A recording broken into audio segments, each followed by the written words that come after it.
দেহের তুলনা রুহের মূল্য যে পরিমাণ বেশি, দেহের সেবকের তুলনা রুহের সেবকের মূল্য ওই পরিমাণ বেশি। তাই তো রাসূল আকরাম সাল্লাল্লাহু আলাইহি ওয়াসাল্লাম বলেছেন, খায়রুকুম মান তাআল্লামাল কুরআন ওয়া আল্লাম। তোমাদের মধ্যে সবচেয়ে দামি, উত্তম, শ্রেষ্ঠতম ওই ব্যক্তি যে কোরআন শিখে এবং শিখায়। কেন সে এত দামি, এত মূল্যবান? সে রুহের সেবক। হয়তো মন ভাঙবেন, হুজুর আমরা কোরআন পড়তে জানি না, জানলো বিশুদ্ধ জানি না, রুহের সেবা করতে পারলাম না, বঞ্চিত হয়ে গেলাম। না, ডাক্তার রোগীর চিকিৎসা করে, সে রোগীর প্রত্যক্ষ সেবক। ডাক্তারের সহযোগীও তো 2-4 জন থাকে, কাগজ কলম এগিয়ে দেয়, মেশিন এগিয়ে দেয়, ওষুধপত্র এগিয়ে দেয়। এরা কি রোগীর সেবক নয়? হোক না পরোক্ষভাবে, এরা তো রোগীর সেবক। আলেম সমাজ এবং হাফেজরা কোরআন পড়ে পড়াইয়ে সরাসরি রুহের সেবা করে। আমরা যদি তাদের সহযোগী হতে পারি, রুহের সেবার কেন্দ্র মাদ্রাসা সহযোগিতা করতে পারে, আমরাও তো রুহের সেবক হতে পারি। হয়তো বলবেন, হুজুর মনে হয় টাকা চাবে, মাত্র চাইয়া গেল আবার। না, সেবার জন্য শুধু টাকা আবশ্যক নয়। সবচেয়ে বড় সেবা হবে 2 ফোঁটা চোখের পানি দিবেন। আল্লাহ রহমানিয়া হিফজুল কোরআন মাদ্রাসা আমাদেরকে উপহার দিয়েছেন, আল্লাহ আপনি কবুল করে নেন। সকল প্রয়োজনকে গায়েবী খাজানা থেকে পূরণ করে দেন। সবচেয়ে বড় সেবা হবে। 2 নম্বর, আন্তরিকতা রাখবো, ভালোবাসবো, খোঁজ খবর নেব। পয়সা লাগবে না, শ্রমও লাগবে না। চোখের পানি দিতেও শ্রম লাগে না, আন্তরিকতা দিতেও শ্রম লাগে না। রুহের সেবা করতে পারে। 3 নম্বর, ছাত্র দিব।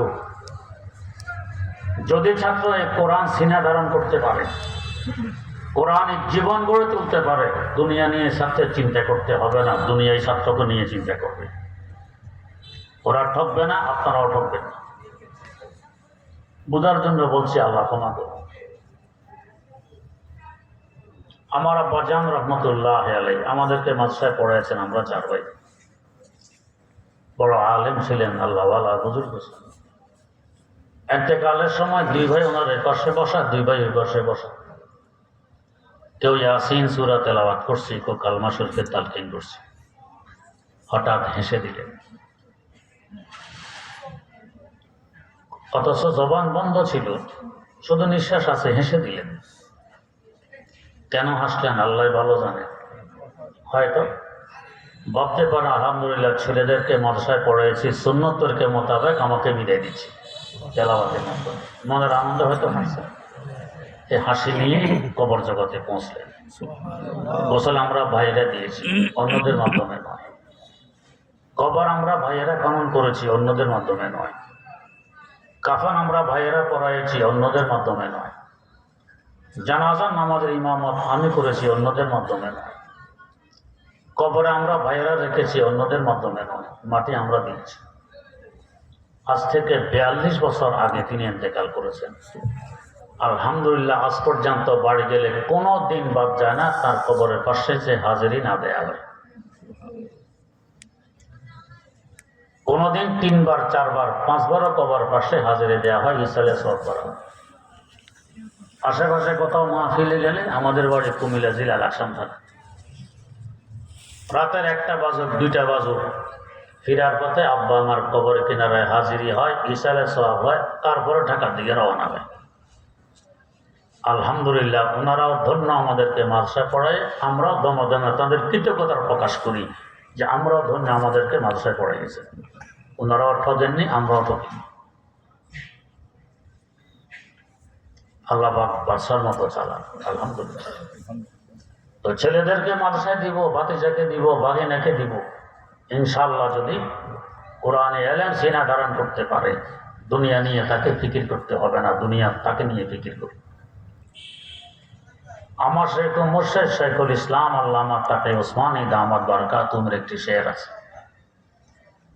হযরত বলেন, দো গাম চলে থেকে নজর আ গই মঞ্জিল, दो गाम चले थे के नजर आ गई मंजिल, मरकब कोई बेहतर न मिला करके तलब से मरकब कोई बेहतर ना मिला करके तलब से।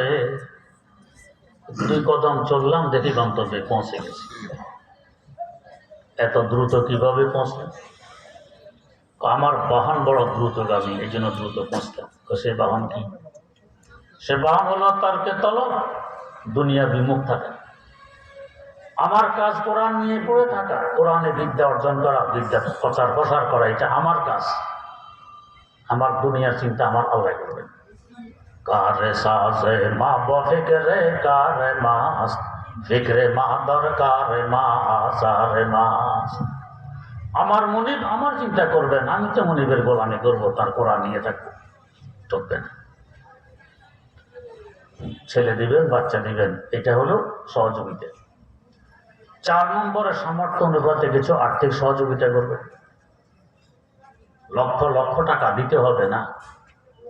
হাকিমুল উম্মত মুজাদ্দিদুল মিল্লাত হযরত শাহ আশরাফ আলী থানভী রাহমাতুল্লাহ আলাইহি লেখেন, ধরুন এক ব্যক্তি 2 লক্ষ টাকা দিল মাদ্রাসায়, এরপরে বলে কি আমার টাকা দিয়ে তো মাদ্রাসা চলে, আমার টাকা খাইয়ে তো হুজুররা চলেন, আমাদের সেক্রেটারি বানাবে না, সভাপতি বানাবে না, তো কাকে বানাবে?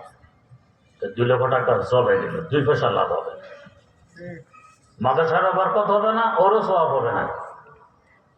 আর এক বেটা রিক্সা টানে কিংবা ঠেলা গাড়ি ঠেলে 2 টাকা নিয়ে এসেছে, হুজুর গ্রহণ করেছেন, মনে মনে খুশি, আমার টাকাটা হুজুর গ্রহণ করেছেন। হযরত হাকিমুল উম্মত বলেন, এই 2 টাকার যে সওয়াব হবে, ওই 2 লক্ষ টাকায় সে সওয়াব হবে না। এই 2 টাকা যে বরকত হবে মাদ্রাসার, ওই 2 লক্ষ টাকা সে বরকত হবে না। ইখলাসের সাথে সামর্থ্য অনুপাতে কিছু সহযোগিতা করব, আমিও রুহের সেবক হতে পারি। আল্লাহ রাব্বুল আলামিন আমাদের সকলকে রুহের সেবক হিসাবে কবুল করেন। সুবহানাল্লাহি ওয়া বিহামদিহি, সুবহানাকা আল্লাহুম্মা ওয়া বিহামদিক, আশহাদু আল্লা ইলাহা ইল্লা আনতা আস্তাগফিরুকা ওয়া আতুবু ইলাইক।